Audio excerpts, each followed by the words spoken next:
Yeah, yeah, me risu mi won't mi Walatu Walasa, daddy I want so. Ayiwa, yeah, yeah, me risu mi won't mi risu mi kura.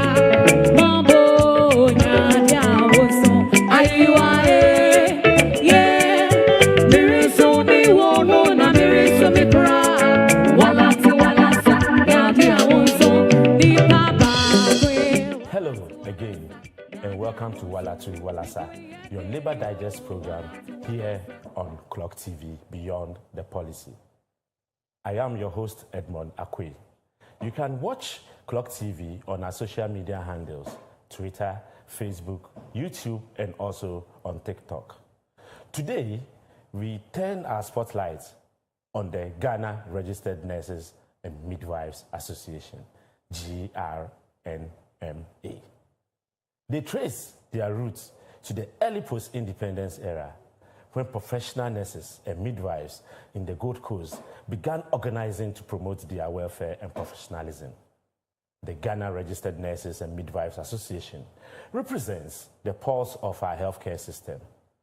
Professionals who work around the clock in rural clinics and busy hospitals, often with limited resources, but yet unlimited commitment. Whilst the nurses and midwives serve with compassion within their working environment, they also have to organize and advocate for their members, dealing with issues of conditions of service, to career recognition, safe workplaces, and to professional respect. In this episode of Walatu Walasa, we'll explore how Ghana Registered Nurses and Midwives Association has moved from bedside service to boardroom negotiations, and how its story continues to shape the healthcare and labor in Ghana. Joining us is a dynamic leader and a strong voice for the profession, with 20 years working experience in the nursing field and also a unionist, currently the National Deputy Public Relations Officer of Ghana Registered Nurses and Midwives Association, Mr. Philemon Japon. You are welcome to Walatu. Thank you, my brother Walasa. Eddie. It's good to have you. It's good to see you as well. It's good to be here. I know sometimes we've been meeting on negotiation grounds, on Exactly. various meeting grounds, and Sure. I'd like your submission anytime I see you. It's good to see you on Walatu Walasa to talk about the Ghana Registered Nurses and Midwives Association. And thank you for giving us this platform to tell our story as nurses and midwives. And we look up to Clock TV to be doing more of these, to tell a lot of stories in the media space so that unions that have not been heard, their story have not been told, will get a platform, same platform, to be able to air their views. Thank you very much for your compliments. We are most grateful. Now, Ghana Registered Nurses and Midwives Association. That is a powerful group of association, a powerful group of people, of professionals, nurses and midwives. Sure. Can you tell us how the Ghana Registered Nurses and Midwives Association came into being? Thank you, Eddie. So, GRNMA, Ghana Registered Nurses and Midwives Association, was birthed in 1960.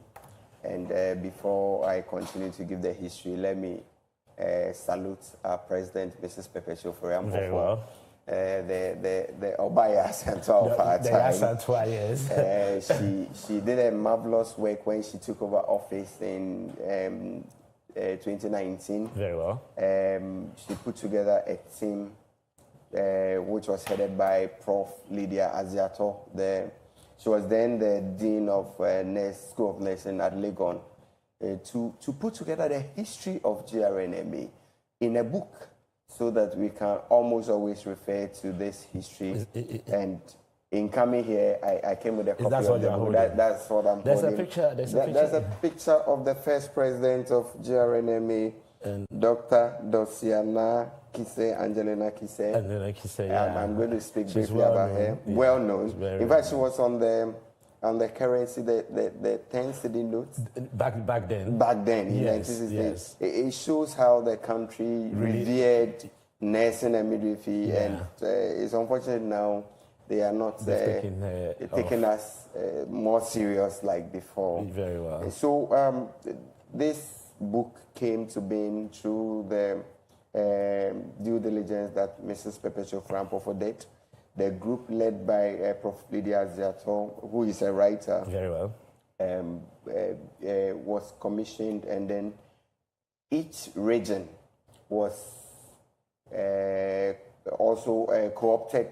Each region co-opted 5 members into a committee, which contributed immensely to the towards this book. This book actually talks about the in and outs of the nurses. In and out of the Nursing Association. Very well. The book is available for sale in stores, in our regional offices. When you take a copy and you're able to glance through, you'll be able to tell. I think I need one for my library. I'm going to give you one for your library. Very well, very well. So GRNMA came into being in 1960. And it came as a result of an amalgamation, like a merger of 2 groups. In the colonial era, the pre-colonial time, before independence, the colonial masters orchestrated the formation of the Qualified Nurses Association. And the Qualified Nurses Association was for all nurses who were already practicing. And they were just quite a number, about 900 for the whole country. And just a few years after independence, we had independence in 1957. Yeah. In 57, 58, another group came up, and that was State Registered Nurses Association. State Registered Nurses Association. So it means we had qualified nurses. Qualified Registered Nurses Association, and then State Registered Nurses Association. And it was a problem because at the time, Dr. Dosakise had just returned from UK, United Kingdom. He went for studies as a nurse. And when she came, she had wanted the Nursing Association in Ghana to be affiliated to ICN, the International Council of Nursing, which is the lone voice or the highest representation for nursing and midwifery across the globe. So in attending the conference in Rome at the time, they gave the qualification for Ghanaian Nursing Association to be able to partake in the ICN was that we should have one NNA, National Nursing Association. Within the country? Within the country. We can't have 2 associations. So each affiliated association was under one umbrella. So if you take maybe Nigeria Nurses Association. If you take Gambia Nurses Association. If you take South Africa Nurses Association. One. You have American Nurses Association, the British Nurses Association. All affiliated to ICN. Canadian Nurses Association, all affiliated to ICN. And they had hundreds of affiliated countries. And they overseas thousands, at the time millions of nurses. So because of that, Dr. Kise ignited the conversation, meetings happened. Mr. Mecho Nunu was the secretary, and then they were able to come together to unify. Can you mention their name again? Mr. Mecho Nunu. Yes. Yeah, Mecho Nunu. Those are heroes and martyrs of the nursing. Exactly. So I want our viewers to take note. Yeah. So otherwise, the founders. The founders. Yes. So State Registered Nurses Association on one side, Qualified Registered Nurses Association on the other side. They came had a measure. And then Dr. Dosakise became the first president of the Ghana Registered Nurses Association. Yeah. Now Ghana Registered Nurses and Midwives Association. So then it started with Ghana Registered Nurses Association. We'll come to when the midwives joined. Exactly. But not now. Exactly. So please go on. Okay, so let me chip in there. So previously, before you can become a midwife, you need to be a nurse. So in getting Ghana Registered Nurses Association, we had midwives in there because midwifery was more of a post-basic or postgraduate qualification. So you would have to do nursing, and after that you go for further studies before you do midwifery. So in So around this time, you were in shortfall of midwives? Not at all. We were all together. Very well. We were all together. The bringing in of the name midwife was because a new program was introduced in 2001. Okay. And it was because the numbers of the midwifery workers were few, and they wanted a quick fix to be able to train midwives directly to augment the shortfalls. Okay. And because of that, we had directly trained midwives who were not nurses. Okay. And it continued. They couldn't curtail the program up since 2001, and that is why we had direct midwives who were not nurses, and we had to put in the name at a point to satisfy this group of people. Yes. So that was the genesis of GRNM or GRNA then. When this group started, it was about 2,900 people in 1960. March 20th, 1960, that was the birth. So you can see me wearing my 60th anniversary cloth. Yes. Now we are 65 years. 65 years. And it shows how far we have come. Yeah. I think you are just about 2 years less older than Ghana. Oh yes, because 3 years, 57, 63 years. And the association was very formidable. I remember Dr. Kise, as I initially mentioned, that her name and her picture was on the Ghana CD. The patron for the association was the wife of the president. That was Fatia Nkrumah. She was the patron. She was the patron of Ghana Registered Nurses Association. Around 1960. 1960. She was the patron for Ghana Registered Nurses Association, and as a patron, amazing. Yes, that's how they revered nursing. The executives were co-opted to boards. They were members of the Constitution Review Committee for the country. They were members that formed, key. They were part of the key stakeholders of the country as executives of the Ghana Registered Nurses Association at the time. And in order to prevent the group from politics, they were not into any political affiliation. And that has been our trend. Till date, we are apolitical. As I sit here as an executive member of GRNM, not as any of the political parties. Yeah. Even though we vote. Very well. You're a neutral person. We are very neutral. Very neutral, including our president, Mrs. Members must also be neutral. Our members are very neutral. When it comes to association matters, we come as one voice. We have a collective interest, and then we fight for it. If you look at the leaders, so Mrs. Dr. Kise the first president reigned from 1960 to 1970. At the time, that's 10 years. That's 10 years. So at the time, they had like five years tenure. So 5 years, and then you go for a re-election, then you go to another 5. So from 1970, it was changed to the 4-year tenure. Okay. Yeah, and the second president came. The second president was Mrs. Let me put their names here. Yeah. Okay, so the second president was Professor. I like the way you want to refer to the book, so that we'd get the accurate information. Because our members are watching, and they must know what has existed then. So nurses, if you are watching, you should know what has existed for your union. The leaders who have brought your union this far. Go ahead, please. Exactly. So my grandfather used to tell me that the faintest ink is better than the best brain, because when you write it in the book, no matter how faint it is, you can always refer to it. Yes. It's readable, you can always refer to it. But the best brain, you can lose it when you are no more. You can lose it when you are not there. So this is a treasure. It is. And I brought it here for a purpose. I could have been talking about this history without referring, it, but I want to refer to it. So Professor Ayodele Akiyomi, thank you. He was the second president, and he was there from 1970 to 1974. And then it was followed by Madam Edith Sakikote. She was president from 1974 to 1982. So far, you've mentioned 3 women. 3 presidents. Women, and they are 3 women. They are all women. Good. In fact, if you look at the history of that, you finish with the message. Then we'll look at that. Yeah. Then the 4th president is Miss Sarah Robertson Addison. She reigned from 1983 to 1986. Great. And the next president was Miss Comfort Ayima Asiama. She ruled from 1986 to 1992. Great. And then it was followed by Mrs. Emma Helen Banga.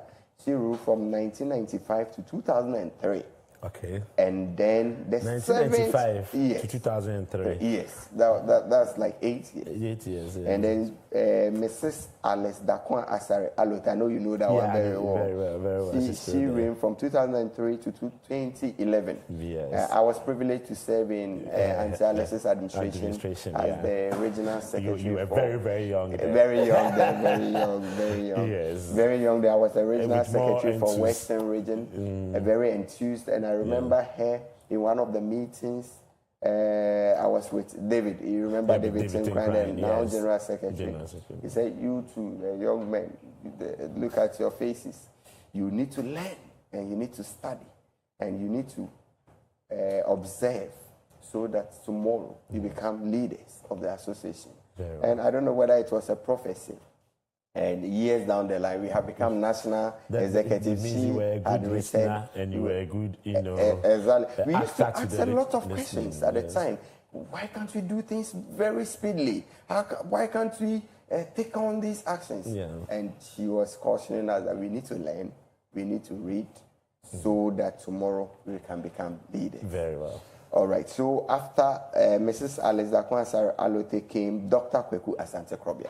Yes. And you remember? I remember him as well. Yeah, Krobia was from 2012 to 2019. 2012 to 2019, and after Dr. Krobia. So you can see that Krobia was the only male president at the time. So over the years, we have had female. And currently we still have a female president, Mrs. Perpetua Ofori-Ampofo. She took over in 2020, and she's still the president of the association. She's in her second term, and probably in the next 2-3 years, she will be finishing her term as the 9th president of GRNMA. So that's our trajectory. I think you guys have come so far, yes, and it's good. Thank you for the information that you've just relayed. Now, looking at the early stages of the Ghana Registered Nurses, Association, what were some of the major, struggles that you had to go through during your formation stage, after formation stage? So let's look at somewhere around the 1960s to the 70s to the, 80s. What were some of the things that the nurses were fighting for? That's great. So, from 1960 was more of Nkrumah's rule. And Nkrumah's reign was more of a formative time.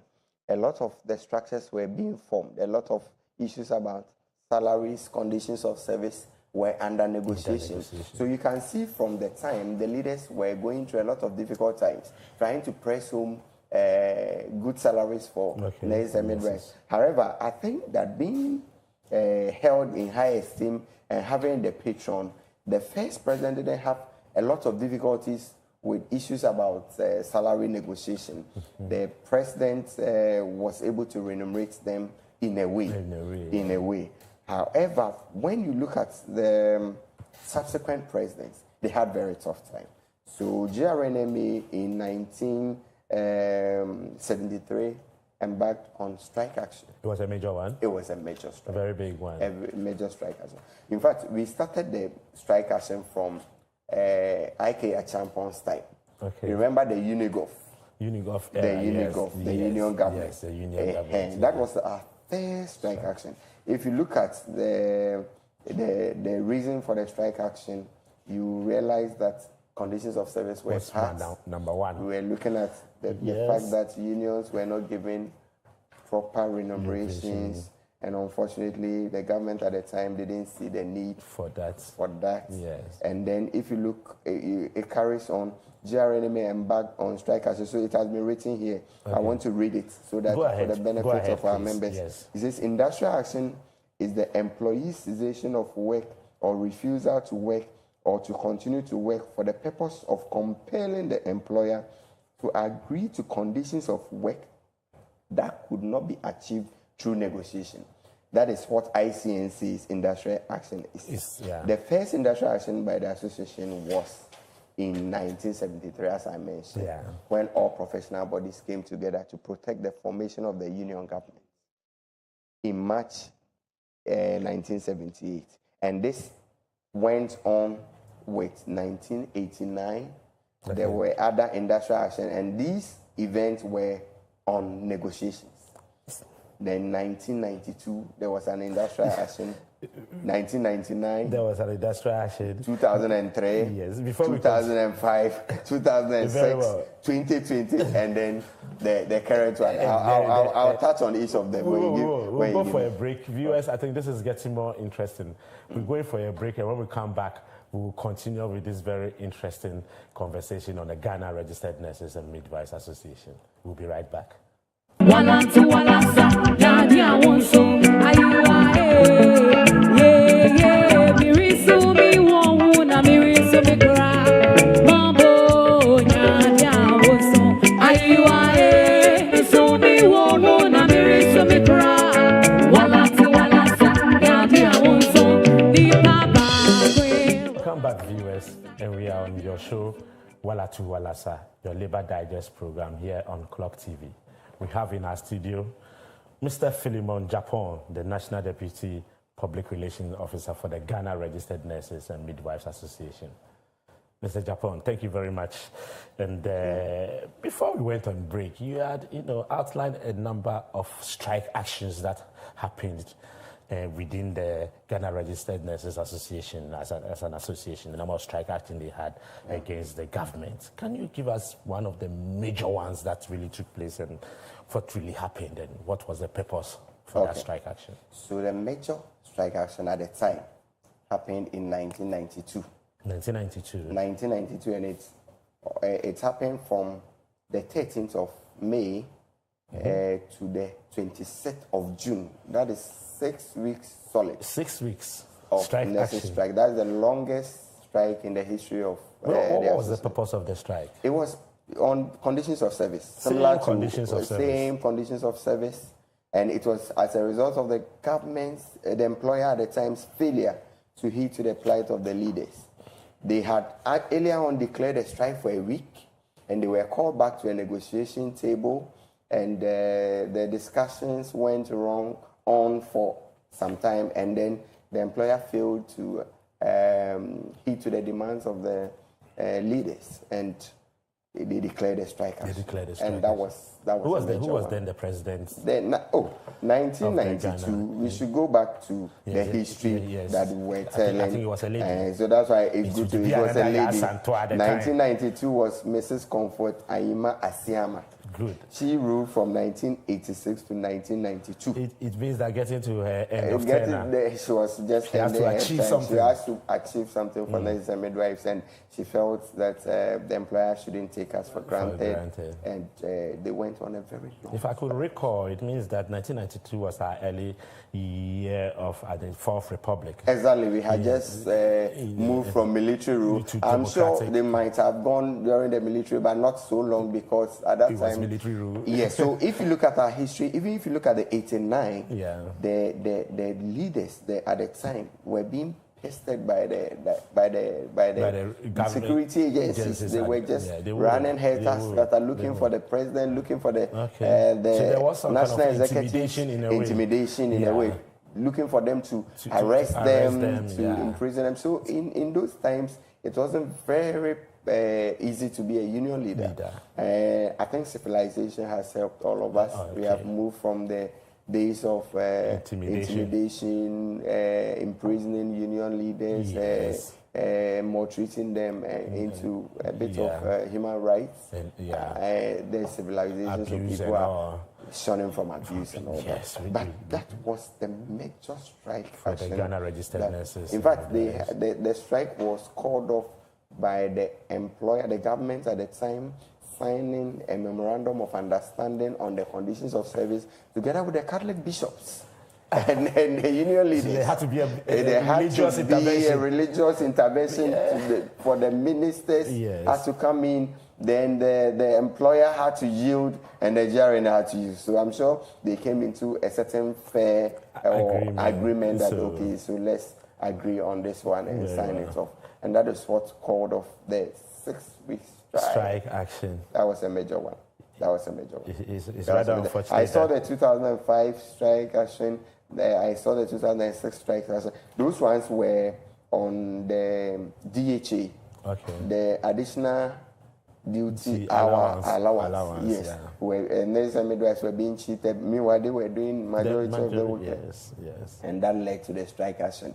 And if you take away those strike actions, there wasn't any industrial action until 2016 when we threatened strike under anti-crobia, and we wear red armbands just when we were about going, and it was on the 8th, the same 8. This figure 8 has issues. It has issues. Because crobia also tabled 8 elements on the conditions of service. And at the moment we have 8 of them. And I'm sure 8 rings a bell, because as well we certain other issues breaking very well. So currently in recent times, just about some few months ago, otherwise weeks ago, you embarked on another strike, and it has to do with 8 elements that have been outlisted, and this is under the leadership of Madam Perpetua. Exactly. And as I said earlier, GRNM is very apolitical. Our president does not speak on her own. The National Council. So let me touch briefly on the structures of the association. Very well. If you allow me to do that. Go ahead. Right from the onset of the association, how has the structures, been like, and what is it today? We have the National Assembly, the General Assembly. That was how it was called, but now it is called the Biennial National Delegates Conference. The conference is made up of 20 representative delegates for ordinary conference from every region, and 30 delegates from for election conference. That's a congress. Every 2 years we meet, and then this group of delegates come together to take decisions for the association. It's the highest decision-making body of the association. So this year we'll be having a biennial national delegates conference in the northern region, in Bolga, and all the regions will be. We still run the old administrative region, the 10 old administrative regions. They will bring delegates, and when they come, we will look at issues of our constitution, issues about our finances, issues of our committees, every aspect of the association. And when we come together like that, we take decisions, and the decisions go to the mouthpiece. To the mouthpiece of the association. Good. So that is the General Assembly. Then when you come down to the National Council, the National Council is made up of 29 executives. The 29 executives are the 9 national executives plus 20 regional executives. They form we are more or less like the parliament of the association. And the National Council meets every quarter. Every 3 months we have a major meeting. And in this National Council meeting, each region, Western region will bring their issues, Ashanti region, Central region, Greater Accra region, every region, they will bring issues that border on policy, issues that border on practice. Issues that border on care. Medical issues. That concerns nurses, and we take decisions based on that. So that's the National Council. When you leave the National Council, then you come to the National Executive Committee. So the National Executive Committee is made up of the 9 national executives, and they are more or less like the administrators of the association. So we are like the highest echelon of the association. And it's headed by Mrs. Perpetua Frampofo. Unfortunately, to be one of the 9 national Congratulations. Executives. Thank you very much. But I'm serving the good people of Ghana, not only Western region where I come from, but all the nurses and midwives who are scattered across the country. So the 9 of us, we go to the offices, we have the meetings, the administrative things, with the employer, with fair wages, we do the negotiations, conditions of service and all that, for and on behalf of the entire membership. And when you move down, then we have the regional council. So each region has its council. So in Western region, when I used to be chairman, we had 23 districts under Western region, and the metropolis also was co-opted into a district on its own. So we had like 24 districts, and the metropolis we had 4 of them, so making like 27. Sorry, 27 for Western region. For Western region alone, and if you take other regions like Eastern region, 24, Ashanti region, they have the largest. They have like 46 districts. Greater Accra, they have like about 13 or 14 districts. But even though their districts are few, their numbers are more in the district. So all these district executives come together to form the regional council. So when we have the national council meeting, they will go back to have the regional council meeting, and the regional council meeting will translate into a district council meeting. So the district council meeting is also made up of the facility reps, and then the facility executives and the district executives, and they go down to the membership. So GRNMA communicates from top to down, down to the grassroots. To the latter part. In fact, I think your structure is well coordinated. Well coordinated. So I just have to send a message on the National Council, and the National Council will send it to the Regional Council, forward it to the District Council, and then forward it to the facility reps. And within a split of second, the message goes down to the entire. So a nurse who finds him or herself working, let's say, somewhere in a farm place or overseas areas in Ghana. Farm place. When I happened to chair the media committee at the national level. So when we went to a farm place to do video recording of nurses at the remote areas, we almost wept. So now let me just pose the question: what is the plight of a nurse working in a remote area in Ghana? A nurse working in the remote area in Ghana wants the rural incentive allowance to be implemented. It's part of the 8 items that we mentioned. It's one of the major issues. The 8 items, the rural incentive allowance, goes to only the nurses at the remote areas. And they don't have decent accommodation. They don't have good place for their children to go to school. Some of them have left their husbands or their wives in their family, in fact, and then travel there to render care. That is what they want. That's the first step. Now, the second thing is that they want to be given the opportunity for further studies. If I've worked in the rural area for 3-4 years, why don't you bring me back to the city so that I can go to school? Others will come to relieve me from that service. And then I can also continue. Because there are colleagues who find themselves in the urban areas or the cities more, are able to do short courses, are able to go to. I happen to serve from the rural areas. I worked at the district level for 15 years. Before coming to Accra to continue my work. You understand? So it gives us the opportunity to be able to speak well for our members, knowing how difficult it is to work in the rural area. And the third thing is that they want, apart from the salary, the rural incentive allowance, and then they want some of the community folks to be able to assist them to put decent courtesies. Previously when you put hospitals up, you have to build a quarters for the staff, for the nurse and the doctor. Yes, so at least when the nurse is there, he has a decent accommodation to work. Now, sometimes there are a lot. It's only the in charge that is occupying the quarters. The rest are in mad houses. They are in touch houses. And you see these beautiful nurses.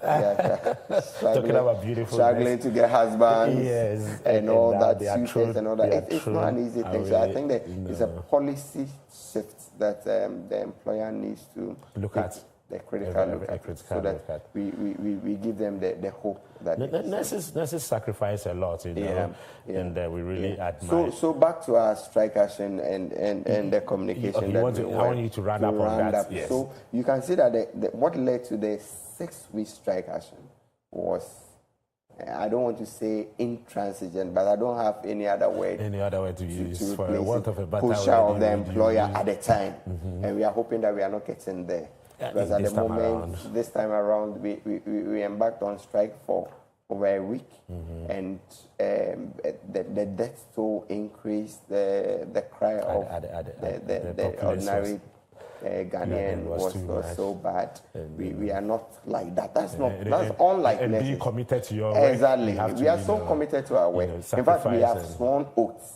to render care to the public. Whether they are rich or poor, no matter their political affiliation, and no matter how angry or how tolerant they are, even to us. Very well. So we render care. And in the district, when I put myself as an example, sometimes we had to make contribution to transfer patients on an ambulance. With your own money? With our own money. I have personally contributed to transfer a baby, transfer a pregnant woman to the next facility. After doing a cesarean session, a person is bleeding, we don't have enough to stabilize the patient. We mobilize money, get an ambulance, get enough, just a little resource to be able to take the patient for the patient to be alive. Some people name their kids after us because of the service that we rendered. But now, the ordinary nurse, the ordinary midwife, is looking for what to put a little food on his table, to be able to rent a place in Accra, rent a place in Kumasi, rent a place at Samnaboy, a place at Bodi, at Akontomra. We put in rent allowance and it was denied. We put in transport allowance, it was denied.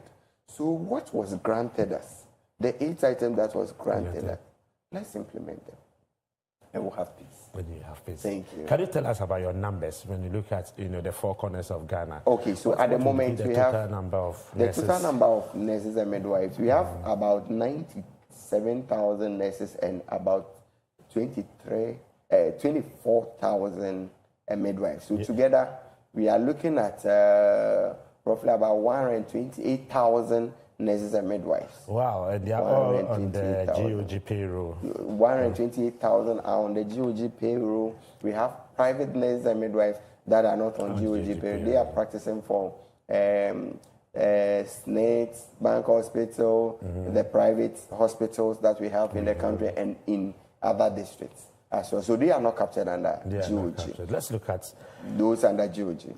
So for those under GOG, 128,000 nurses and midwives. Out of it, about 95,000 are nurses and midwives belonging to the Ghana Registered Nurses. That's a huge association. It means that we are doing something right. The leaders are formidable. They are credible. We came here through elections. We came here through credibility. We've worked and we've served. We didn't coerce anybody to get to where we are. And the association is standing strong since 1960. We have structured since 1960. So you can read the history. It tells how government upon government have tried to put impediments, have tried to put ways, and it has not succeeded, and it has not worked. I don't think it will work this time as well. Even though we have a few of our nurses who have broken out of the association, we are calling them to come back home.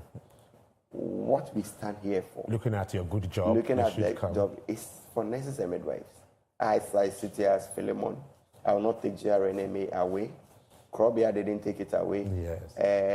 Alice Adakwans Alote didn't take it away. Previous leaders have not taken it away. Who was the founding, in fact, because he wanted to affiliate to ICN. And ICN, in its own interest, knows that every formidable association in its country must have one union. More especially. And they will only affiliate one union, and that is GRNMA. It tells that there is unity and there is strength. And in unity lies strength. That's why I'm able to unity is strength. Very, very well, very well. Now, let me ask you this simple question. Okay. Who should be a nurse? In other words, I'm looking at somebody being a nurse. What are some of the qualities that you should have, both morally, intellectually, and also, I would say, in embodiment of yourself, as a human being? All right, so who should be a nurse? Yeah.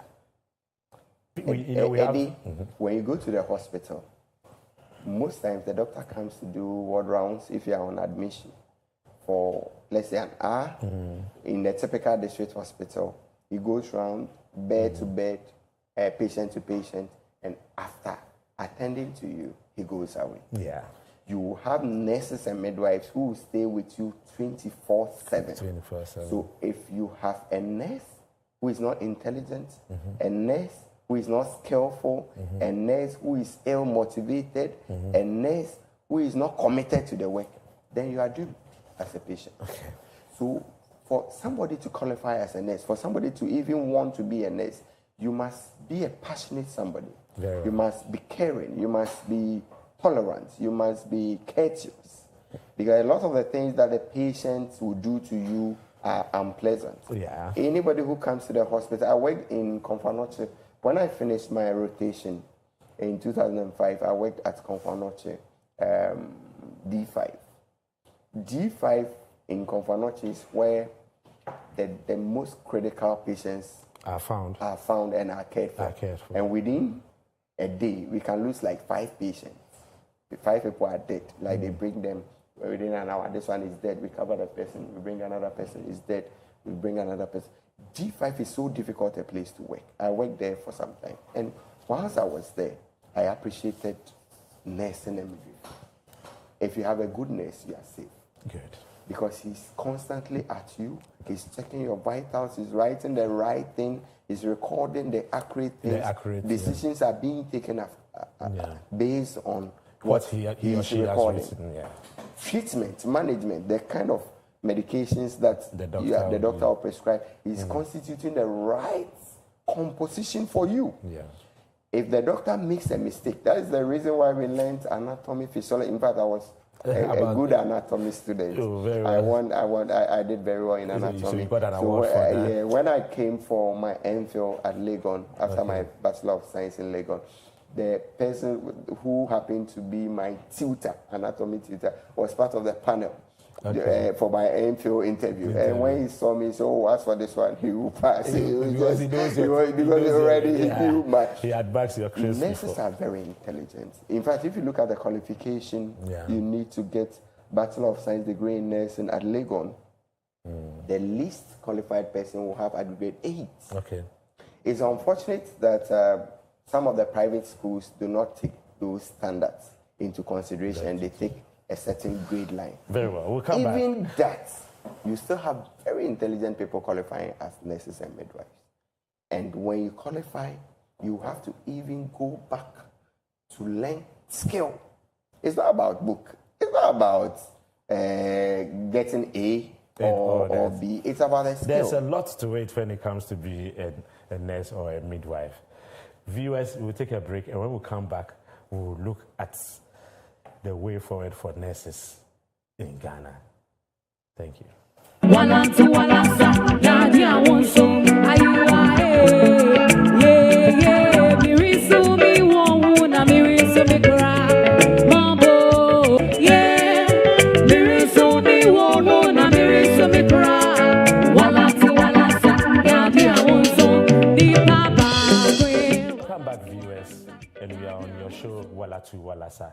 We've been looking at the Ghana Registered Nurses and Midwives Association, and we still have in our studio our finest gentleman, Mr. Philemon Chapon, who have so far taken us through the history of the Ghana Registered Nurses and Midwives Association. Mr. Philemon, I want to ask you, currently, what is the relationship of Ghana Registered Nurses and Midwives Association with your mother, body, as in the Ministry of Health and the other stakeholders? You can touch on other stakeholders, Ministry of Finance is there, Fair Wages, Ministry of Employment is there. What has been your relationship with these, stakeholders when it comes to dealing with issues concerning the association? Ministry of Health, we had a cordial relationship with them over the years. We visit the ministry every now and then to discuss issues that border on conditions of service, border on issues that border on new nurses who have completed school and they are seeking for employment, even the training allowance, the gym time and all that. However, there has been a change. The new government just took over office. It's been just 6 months. They are still trying to find their feet.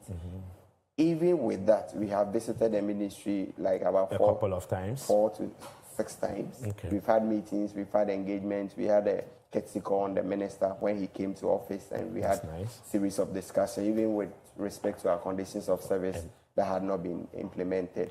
We've had engagement with other agencies like the Ministry of Finance. We paid a visit there to follow up on our issues. They are all new. So at the moment, we have to brief them on some of the issues. The current situation. Exactly. And that there is no ababase. Exactly. It's a continuous thing. That's what we know. That's what we know. Yes. In fact, when we visited the Fair Wages and Salaries Commission, the former CEO has been changed. It's now Dr. Smith Graham. That's now the CEO. I think he has been there before. He was there previously. In fact, our previous conditions of service was signed by him. By him. So exactly. he should be privy to the issues. He's privy to the issues. Yeah. So he's new, but he's not new. He's been there and he knows the history of negotiation and all that. So we have visited them and we have a cordial relationship with them. However, this strike action or this industrial action that we came on has brought a bit of, let me say, cold water poured on the whole thing. I believe that going forward we can reignite the relationship and make it cordial, because per the conditions of service that has been signed, it is going for NESA midwives, not only GRNMA members. And what we are fighting for is not for us as a union, it's for NESA midwives. So wherever they find themselves, they are going to benefit from the same conditions of service we are fighting for. So the ministry must know and must appreciate the role we are playing. And we are key stakeholders in the health workforce. When we pull out from service, you know the effect that comes with it. And that is the last resort we want to do. It is only when we are not being heard, it's only when we are not being given the opportunity to. That's when you are forced. That is when we are forced. Even we are forced by our members, our followers. The members push us. Leadership, what are you doing? Leadership, what are you doing? Leadership, we are not hearing anything. That is the only language that exactly. In fact, understands. In this industrial action, our members started the whole thing from the grassroots. They were not ready to work. They were not ready to take all the excuses were given on behalf of the employer anymore. And it should tell the employer that we are not doing politics here. We are very apolitical, and we want them to do the right thing. So the relationship, I think, will be bridged as we go forward. Since we are the largest union in the healthcare system. It's really true. Now, let's look at your affiliation with other unions within the country and even internationally. Okay, so let me start with the international affiliation. So as I mentioned earlier, GRNMA is affiliated to the ICN, International Council of Nurses. And where is their headquarters? Oh, ICN is Switzerland. It's Swiss, Geneva. Geneva. Yeah. So the ICN has over the years been able to hold nurses together. And that's the more reason why nurses and midwives are heard everywhere, in every country. And because of that, GRNMA commits to ICN. And ICN does not only speak for nurses, it seeks to look at international issues, policies, directions that on health issues. On health issues that will shape in the discussion and prevent mass death, casualties, issues that happen in wars, war crimes, and then treatment for the nurses and midwives as well. Because we have to look at the conditions of service of nurses and midwives. GRNA is also affiliated to WASUM. WASUM is the West African Health Sector Unions Network. And it's a couple of health sector unions that come together. GRNA is affiliated to PSI, the Public Services International. GRNMA is affiliated to CNMF. CNMF is Commonwealth Nurses and Midwife Federation. And it's for the Commonwealth countries. You know the Commonwealth countries, they have things in common. In terms of the training, in terms of the how do you call it? The nature of work, the scope of work, and all that. And it makes it even easy for nurses and midwives who are trained in Ghana to go abroad and work within a Commonwealth country. Within the Commonwealth country. So you can see UK poaching, Canada poaching, US poaching Ghanaian nurses to go and work, because we have very good nurses and midwives in Ghana. And locally, we have how do you call it? The forum. The forum as well. You know, forum. Yes. Closer is part of yes, forum. my boss is the Tewu current is chair. part. Nat, your boss is the current. So we have NAT, Ghana Medical exactly. Association. In fact, JRNA used to be affiliated to TUC. Okay. From the beginning. Right. If you look at the 1960 down the line, I mentioned I think when Kwame Nkrumah was like, all unions should go exactly go under TUC and all that. Yes. But you know, the specific rule and specific the issues about nursing and midwifery was so peculiar and unique in a way. So TUC could not address the issue, so we needed to be able to do a proper negotiation and proper conditions of service for nurses. That's why JRNA came out of TUC. You cut the umbilical cord, so now you are not part of TUC. And then we are part of the health sector occupational pension scheme. I mean, in fact, JRNA holds or sits as part of this scheme to manage the pensions of health sector workers and the likes. That's good. I think you are doing a good job in Ghana. Now, let's look at the way forward for the Ghana Registered Nurses and Midwives Association and the healthcare system in Ghana. Okay, so in rounding up, I think that we need to transcend into working off the hook or trying to solve problems extempo or handling issues, knee-jerk approach of handling issues into policy direction, where issues bordering on care are put into policy, where issues on... So let me touch on some of the two things. So as an association, we have 6 strategic plans that we're dealing with, but I'll touch on 2. Okay. And briefly, one of them is influencing health policy. So as part of our workings as leaders and as executives, we come up with policy directions that will shape in the course of care. If you look at the issues about migration, we have a paper on migration. We have tabled discussions. We have had sittings, conferences, meetings to look at bilateral engagements. So we have engagement with maybe UK, US. At the moment, we have one rolling with Barbados where nurses periodically are moved from Ghana to Barbados to go and work. Right. But we need to shape in the discussion so that those who are going on their own can be brought into the picture. We have a migration desk, a migration policy as a country where when you work for a number of years, maybe 2 years, 3 years, 5 years, you qualify to migrate to any other country. To go and work. The country must benefit from your transition. Whilst you go there to work, you are going to be paid. The country will be giving some remuneration of a sort to help beef up the training. The second policy issue that we tabled was converting all NTCs into degree awarding institutions. Okay. As we speak, we are still training certificate holders, we are training diplomates, and we think that the countries that are poaching us for nurses and midwives are all looking for degree nurses. What stops us from converting our NTCs into degree awarding institutions, beefing them up, resourcing them to be able to train degree nurses? Ghanaian nurses are very good. Yeah. And when we do that, we will not only increase care and broaden knowledge, but will also increase marketability. The nurses that go out there to work will be able to get better remuneration, and in effect, will be able to match up with what the national or the international demands market wants. Yeah. Very well. I think we get into the end of our discussion. But before we go, I want to know what particular message do you have for government as your employer?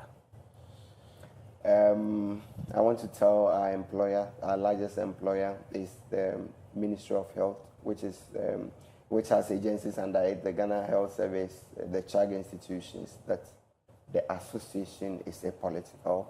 The association is very ready to sit at table for negotiations. The association is ready to tie knots with them to be able to rule and to lead nursing and midwifery into higher heights and higher echelons. The unfortunate thing is that when we pull out or we lay down our tools, it leaves the ordinary Ghanaian who cannot offer services abroad suffering, and we don't want that. That's not our nature.